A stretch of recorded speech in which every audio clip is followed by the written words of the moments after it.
হযরত ওমর ফারুক রাদিয়াল্লাহু তাআলা আনহুর ঘটনা আপনারা জানেন। হযরত ওমর ফারুক রাদিয়াল্লাহু তাআলা আনহু প্রথম যুগে যখন গুটি কয়েকজন মানুষ মুসলমান হয়েছে, রাসূল করিম সাল্লাল্লাহু আলাইহি ওয়াসাল্লাম যখন তার নবুয়তের ঘোষণা দিলেন, তার কাছে ইলমে ওহী আসে, তার কাছে আল্লাহ তাআলার বাণী আসে, তিনি যে আল্লাহ তাআলার পক্ষ থেকে নবী সেটা যখন ঘোষণা করলেন, কুরাইশের কয়েকজন মানুষ প্রথমত হযরত খাদিজা রাদিয়াল্লাহু তাআলা আনহা ইসলাম গ্রহণ করলেন। এরপর হযরত আবু বকর রাদিয়াল্লাহু তাআলা আনহু ইসলাম গ্রহণ করলেন। এভাবে গুটি কয়েকজন মানুষ ইসলাম ধর্ম গ্রহণ করলেন। এরপর আল্লাহ রাব্বুল আলামিন তাদেরকে নির্দেশ দিলেন, তারা ইবাদতের জন্য ছোট্ট একটি ঘর নির্মাণ করল। এই ঘরে তারা আল্লাহর ইবাদত বন্দেগী করতে থাকলো। এরকম এক পর্যায়ে প্রায় 30 জনের মতো মানুষ মুসলমান হল। তখন কুরাইশের কাফেররা তাদের মাথায় হাত, এই হযরত কুরাইশের কাফেরদের মাথায় হাত, এখন কি হবে? নতুন একটি ধর্ম এসে গিয়েছে, তাদের নেতৃত্ব, তাদের সম্মান আস্তে আস্তে চলে যাচ্ছে, তাদের মূর্তিগুলোকে হযরত মুহাম্মদ আরবি সাল্লাল্লাহু আলাইহি ওয়াসাল্লাম ইবাদত করার জন্য নিষেধ করতেছে। এগুলো শুনে তাদের অবস্থা এখন খারাপ, এখন কি করা যাবে? তখন তারা বৈঠক করলো, সব কুরাইশের কাফেরকে একসাথে করা হলো। এরপর আবু জাহেল ঘোষণা দিল, তোমাদের মধ্যে কে আছে যে হযরত মুহাম্মদ আরবি সাল্লাল্লাহু আলাইহি ওয়াসাল্লামের গর্দানকে এনে দিতে পারবে? তখন কেউ দাঁড়ায় না। এক পর্যায়ে হযরত ওমর রাদিয়াল্লাহু তাআলা আনহু দাঁড়িয়ে গেলেন, আমি আছি, যে মুহাম্মাদের গর্দান আমি নিয়ে আসতে পারব। তাহলে কেমন বড় কাফের ছিল ওমর রাদিয়াল্লাহু তাআলা আনহু প্রথম যুগে, বুঝেন। এরপর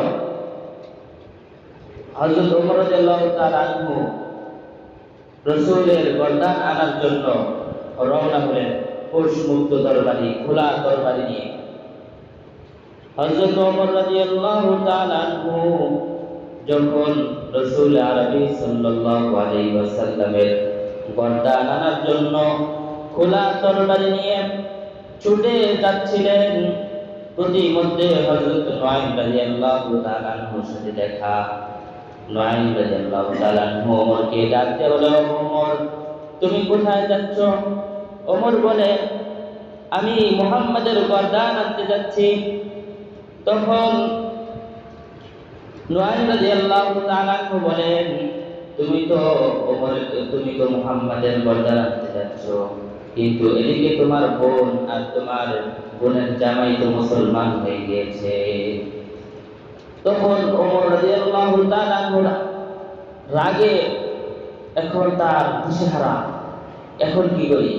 ওমর রাদিয়াল্লাহু তাআলা আনহু বলেন, তাহলে আগে ওইখানে যাই। ওমর রাদিয়াল্লাহু তাআলা আনহু তখন তার বোনের বাড়ির দিকে ছুটে গেল।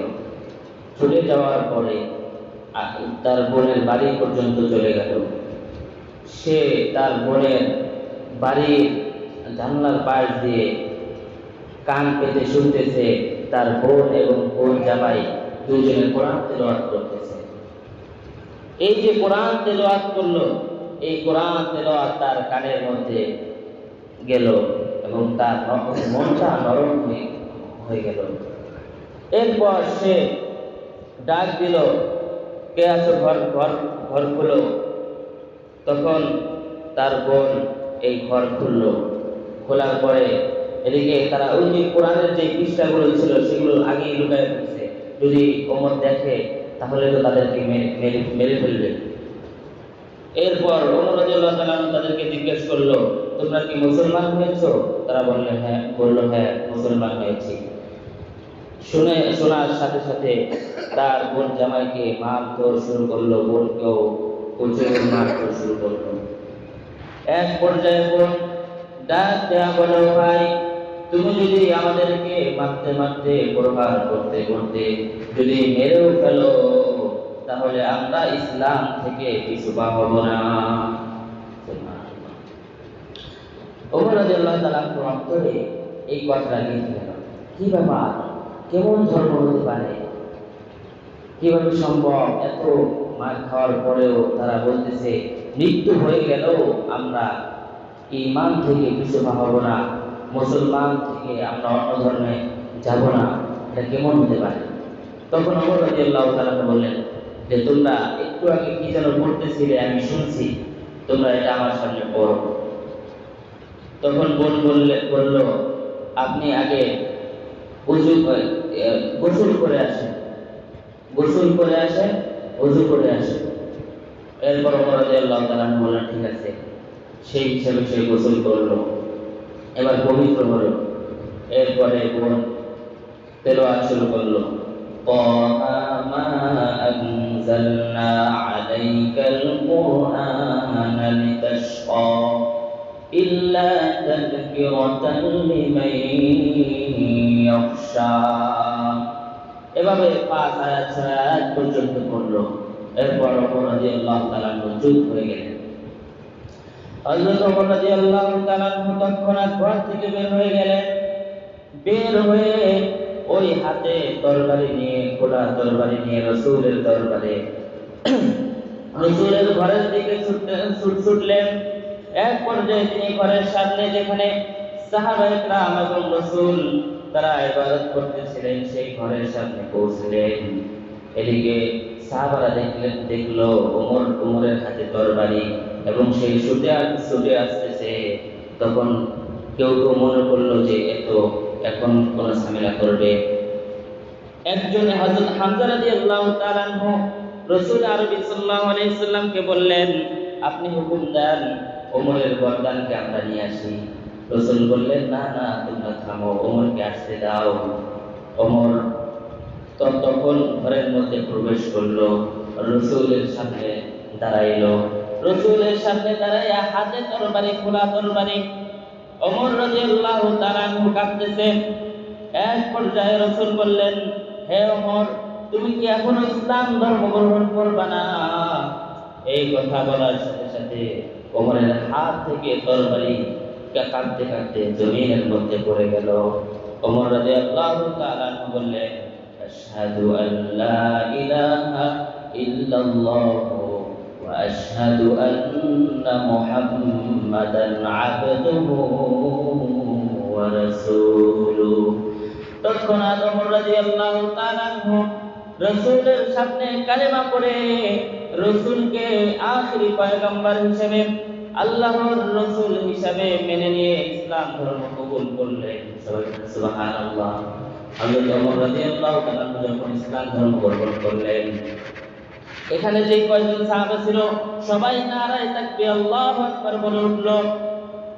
মক্কার জমিনের যত পাহাড় পর্বত ছিল সব কিছু থরথর করে কেঁপে উঠল। এখন মুসলমানদের বিরাট একটি শক্তি এসে গেল।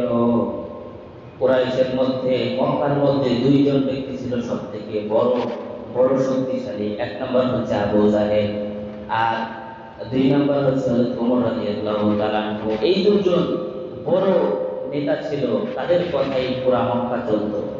তো ওমর রাদিয়াল্লাহু তাআলা আনহু ইসলাম ধর্ম গ্রহণ করলেন। এরপরে এই যে এর আগ পর্যন্ত ইসলামের যে দাওয়াত ছিল, এই দাওয়াত রাসূল সাল্লাল্লাহু আলাইহি সাল্লাম গোপনে গোপনে দিতেন।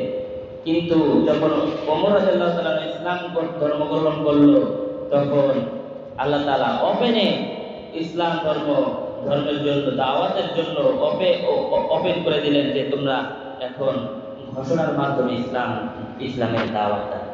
এরপরে ইসলামের দাওয়াত শুরু হয়ে গেল। তো মুহতারাম হাজির, বলতেছিলাম যে যখন কোরআনের আয়াত তেলাওয়াত করা হয় তখন যারা মুমিন তাদের অন্তরে ঈমান বৃদ্ধি পেয়ে যায়। যখন কাফেররা কোরআনের আয়াত শুনে, অনেক কাফের কোরআনের আয়াত শুনে মুসলমান হয়ে যায়।